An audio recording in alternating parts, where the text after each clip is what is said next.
পবিত্র রমজান শুধু সংযমের মাস নয়, এটি সহমর্মিতা ও মানবিকতারও সময়। এই সময়ে দেশের পাহাড়ি দুর্গমাঞ্চলে অসহায় ও দুস্থ পরিবারের পাশে দাঁড়িয়ে এক অনন্য দৃষ্টান্ত স্থাপন করেছে বাংলাদেশ সেনাবাহিনী। ইফতার ও সেহরির খাদ্যসামগ্রী পৌঁছে দেওয়ার পাশাপাশি তারা যে মানবিক দায়িত্ববোধের পরিচয় দিচ্ছে তা নিঃসন্দেহে প্রশংসার দাবি রাখে। পাহাড়ের জীবন সমতলের মতো সহজ নয়। যোগাযোগ ব্যবস্থা সীমিত, অনেক এলাকায় সড়কপথ অনুন্নত, চিকিৎসা ও শিক্ষা সুবিধাও পর্যাপ্ত নয়। রমজান মাসে এসব অঞ্চলের দরিদ্র পরিবারের জন্য নিত্য প্রয়োজনীয় খাদ্য সংগ্রহ করাই হয়ে ওঠে বড় চ্যালেঞ্জ। এমন বাস্তবতায় সেনাবাহিনীর উদ্যোগ শুধু সহায়তা নয়, এক ধরনের আশ্বাসও বটে।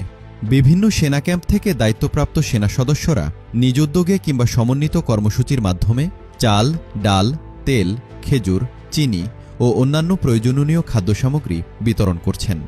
অনেক ক্ষেত্রে তারা ঘরে ঘরে পৌঁছে দিচ্ছেন এসব সামগ্রী। ফলে যেসব পরিবার লজ্জা বা দূরত্বের কারণে সহায়তা চাইতে পারেন না, তারাও উপকৃত হচ্ছেন। তবে বিষয়টি শুধু ইফতার ও সেহরির মধ্যে সীমাবদ্ধ নয়। পাহাড়ি এলাকায় সেনা সদস্যরা নিয়মিতভাবে বিনামূল্যে চিকিৎসা সেবা দিচ্ছেন, মেডিকেল ক্যাম্প আয়োজন করছেন, প্রয়োজনীয় ওষুধ সরবরাহ করছেন। শিক্ষাবঞ্চিত শিশুদের জন্য অনানুষ্ঠানিক শিক্ষা কার্যক্রম, স্কুলে উপকরণ বিতরণ কিংবা পরামর্শমূলক কার্যক্রমও পরিচালিত হচ্ছে। অনেক সময় জরুরি চিকিৎসা বা প্রসূতি সেবার ক্ষেত্রে সেনাবাহিনীর সহায়তাই হয়ে ওঠে জীবন রক্ষার প্রধান ভরসা। এসব কর্মকাণ্ড কেবল একটি প্রাতিষ্ঠানিক দায়িত্ব নয়, বরং মানবিক অঙ্গীকারের প্রকাশ।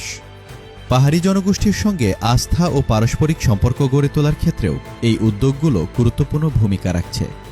রাষ্ট্রের নিরাপত্তা রক্ষার পাশাপাশি সামাজিক দায়িত্ব পালনে এমন সম্পৃক্ততা একটি ইতিবাচক বার্তা দেয়।